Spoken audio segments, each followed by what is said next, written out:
아멘. 참으로 위로의 말씀입니다. 사도 바울은 이 말씀, 이 로마서를 3차 선교 여행 중에 고린도에서 기록했습니다. 이 로마서를 받은 지 약 7년 후 이 편지를 받은 로마의 그리스도인들은 실제로 오늘 말씀처럼 환난과 박해를 겪게 됩니다. 네로 황제에 의해서 십자가 처형, 화형, 맹수 앞에 던져짐, 이런 잔혹한 고문과 죽음을 겪게 됩니다. 기독교 전통에 따르면 베드로와 바울도 이 박해 가운데 순교한 것으로 전해집니다. 이 본문은 정말 믿음으로 인해 죽음을 앞둔 신자들에게 위로와 확신이 되는 말씀입니다.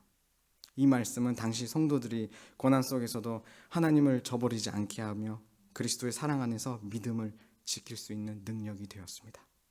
초대교회의 순교자 스데반은 죽음 직전에도 예수님을 증언하고 자기를 죽이는 자들을 위해 기도하며 하늘의 영광을 보았다고 기록합니다. 초대교회의 신자들은 죽어도 사는 믿음을 가지고 있었던 것이죠. 그래서 이들은 죽기까지 자기 인생의 확신을 가지고 살았습니다. 오늘날 우리는 우리 인생 가운데 무엇을 믿으며 무엇을 바라고 확신하며 살아가고 있습니까? 건강, 직장, 재정적 안정, 우리가 열심히 애쓰고 노력해보는 것들이지만 다 불안한 것들 아니겠습니까? 근데 요새 금만큼은 확실한 거 없는 것 같습니다. 그러나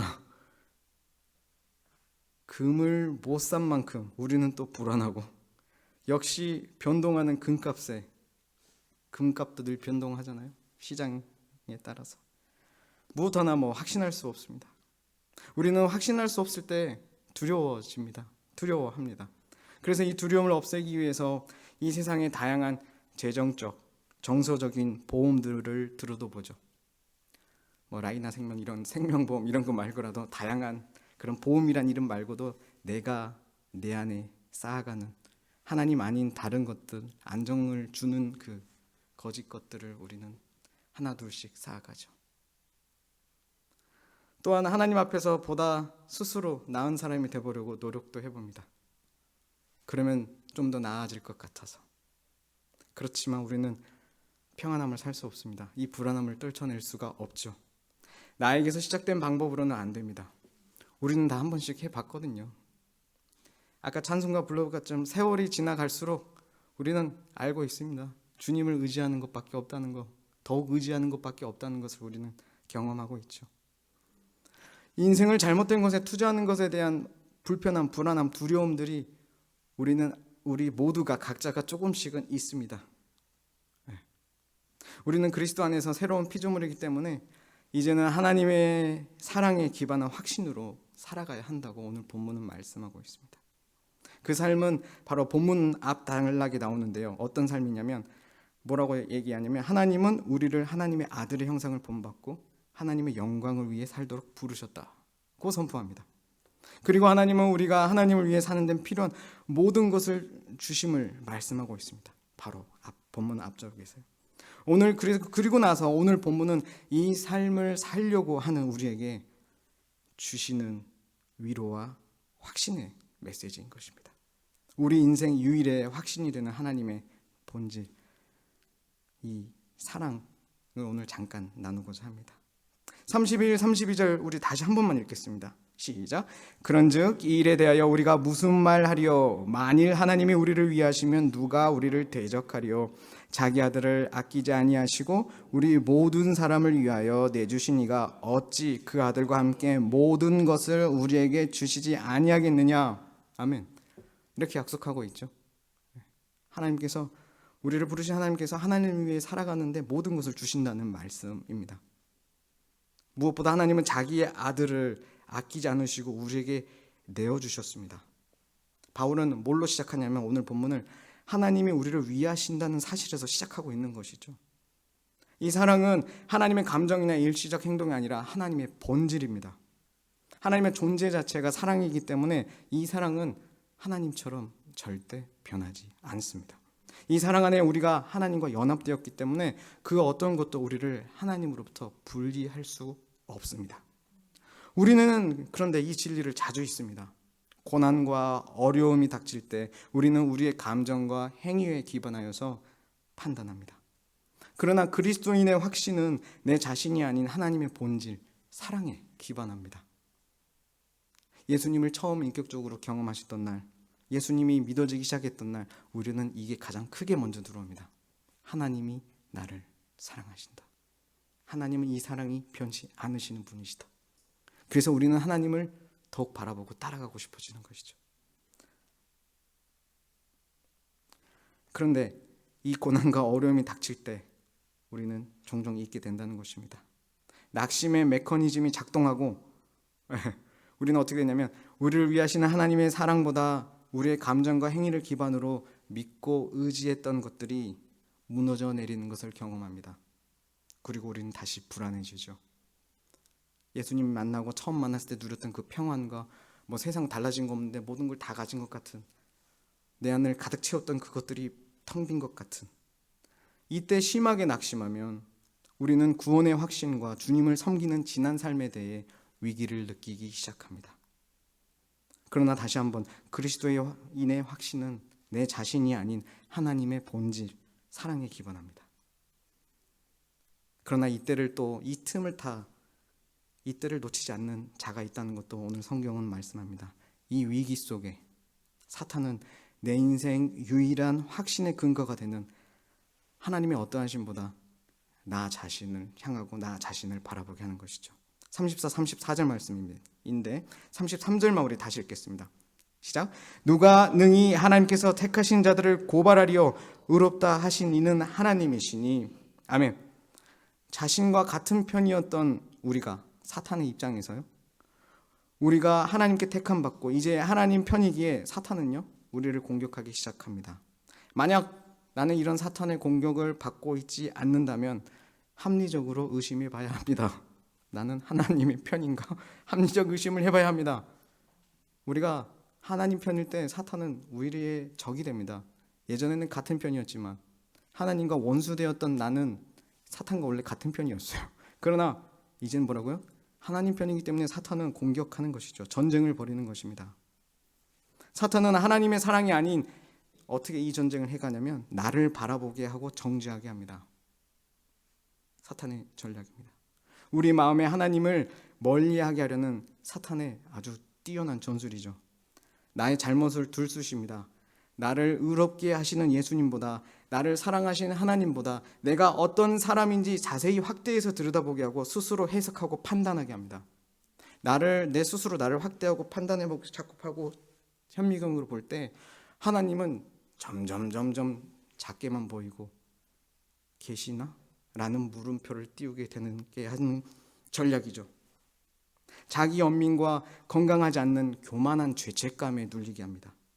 그래서 하나님의 사랑에서 멀어지게 합니다. 그러나 예수 그리스도의 십자가와 부활은 모든 죄책과 정죄에 대한 하나님의 법적 선언입니다. 이미 땅땅땅 해버린 결판난, 결과가 난 전쟁 결과이죠. 우리는 이 법적 선언으로 인해 우리는 자유하며 하나님의 사랑 안에서 다시 일어설 수 있습니다. 물론 명백하게 우리는 날마다 하나님께 회개하는 삶을 살아야 합니다. 다만 사탄이 아닌 성령 하나님의 역사에 따라 하나님께 나아가 복음의 은혜를 날마다 입어야 합니다. 내가 아닌 그리스도를 믿는 믿음으로 하나님을 더욱 크게 보는 회개이죠. 회개는 하나님을 더 크게 보게 해줍니다. 하나님의 말씀을 더 내 안에 크게 들어오게 해줍니다. 그래서 하나님께 내 의지, 내 욕심, 이게 아니라 하나님이 어떠하심 때문에 내가 끌려가게 되는 것이죠. 하나님께 이끌리게 되는 것입니다. 이것이 성령님께서 일으키시는 회개이십니다.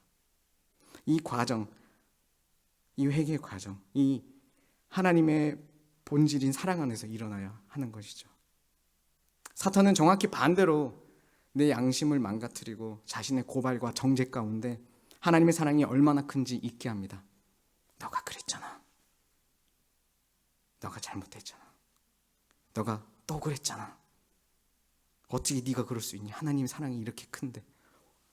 똑같이 하나님의 사랑을 이용합니다.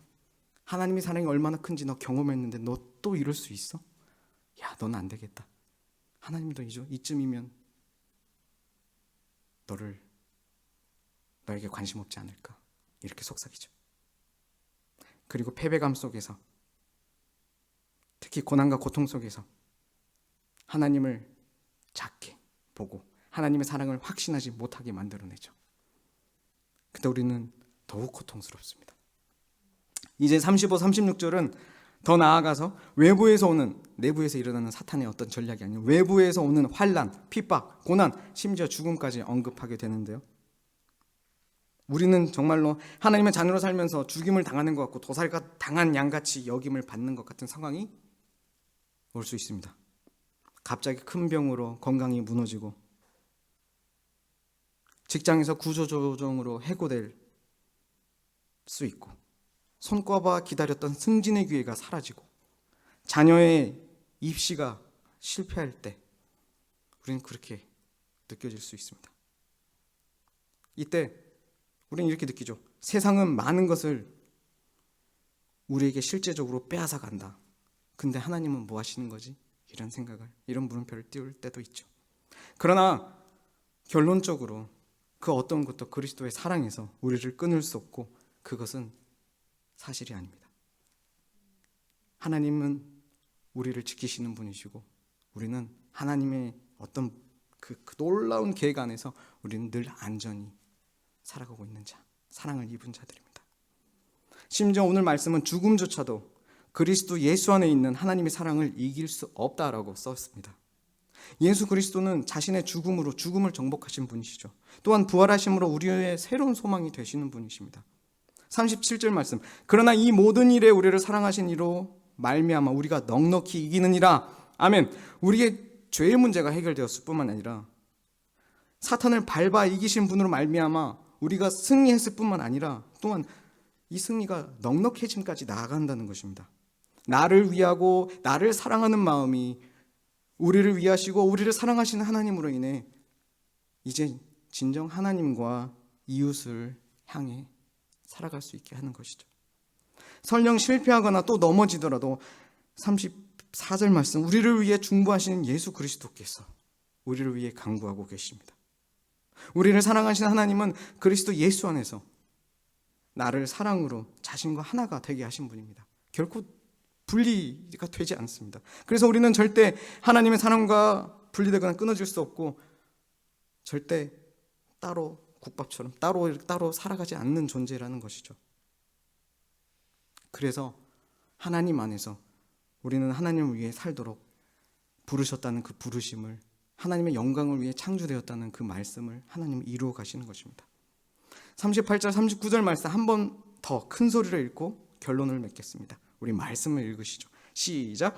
내가 확신하노니 사망이나 생명이나 천사들이나 권세자들이나 현재일이나 장래일이나 능력이나 높음이나 기쁨이나 다른 어떤 피조물이라도 우리를 우리 주 그리스도 예수 안에 있는 하나님의 사랑에서 끊을 수 없으리라. 아멘. 아멘. 우리의 감정이나 상황은 끊임없이 흔들립니다. 변하고 말이죠. 세상에 어떤 것도 확실하지 않습니다. 그러나 하나님의 사랑은 변함없고 변함이 없고 확실하며 우리의 유일한 소망과 확신이 될 수 있습니다. 이것을 기억하십시오. 하나님의 사랑은 감정도 조건도 아닙니다. 그것은 하나님의 본질입니다. 우리는 그 사랑 안에 있으며 그 사랑은 영원합니다. 그러므로 우리가 삶에서 무엇을 만나든 어떤 두려움 속에서도 무너지지 않을 수 있는 이유 단 하나, 그리스도 예수 안에 있는 하나님의 사랑 때문입니다. 찬양 가사이기도 한데, 세상 소망 다 사라져가도 나를 향한 하나님의 사랑은 끝나는 법이 없습니다. 오늘 우리는 다시 이 사랑을 붙들고 살아가기를 원합니다. 나의 확신, 나의 평안, 나의 능력은 바로 이 사랑 안에서 나오지, 내 스스로의 어떤 노력과 애씀과 나의 어떤 잘남으로 나오지 않습니다. 이 사랑 안에 우리가 오늘 자신 있게, 넉넉하게, 당당하게 우리 주님 안에서 살아가기를 원합니다. 기도하겠습니다.